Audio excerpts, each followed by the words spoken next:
Bien, pour le tout premier point que j'évoquais à l'entame, c'est bien entendu le licenciement collectif chez nos confrères de la Gazette du Golfe. Il y a le journal Dynamisme Info qui s'est intéressé à la question et qui titre ici à sa une: médias fermés, compte bloqué, contrat suspendu. Le groupe de presse La Gazette du Golfe licencie tout son personnel. Donc tout le monde à la Gazette du Golfe out, il n'y a plus de personnel.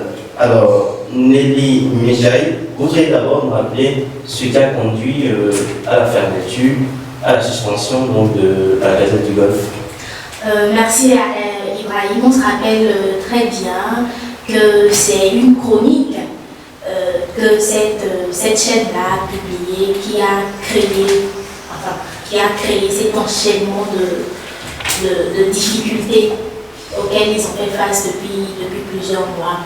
Et c'était à l'entame, bien sûr, de la série de coups d'État qu'on a connus en Afrique. Et quand on sait quand même que c'est depuis 1987 que la Gazette du Golfe existe, et début 1997, il y a eu par la suite la radio qui est venue.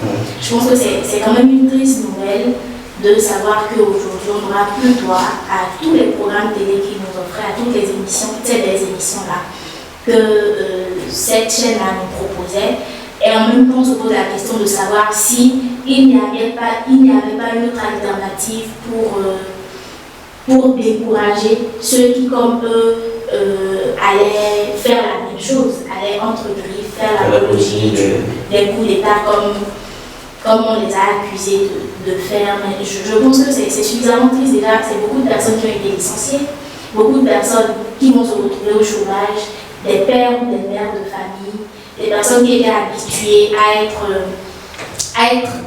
être utiles quand même à la société et qui vont se retrouver sans rien faire. Et même avant de parler de ce chômage, même avant de parler du licenciement officiel, ils étaient à l'arrêt depuis.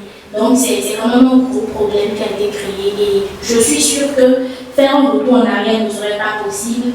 Donc ces personnes-là, soit ils vont se reconvertir, soit ils vont se diriger vers d'autres groupes de presse. Et quand on sait qu'au Bénin, il n'y en a pas beaucoup d'aussi bonne forme que la Gazette du Golfe, c'est quand même assez difficile.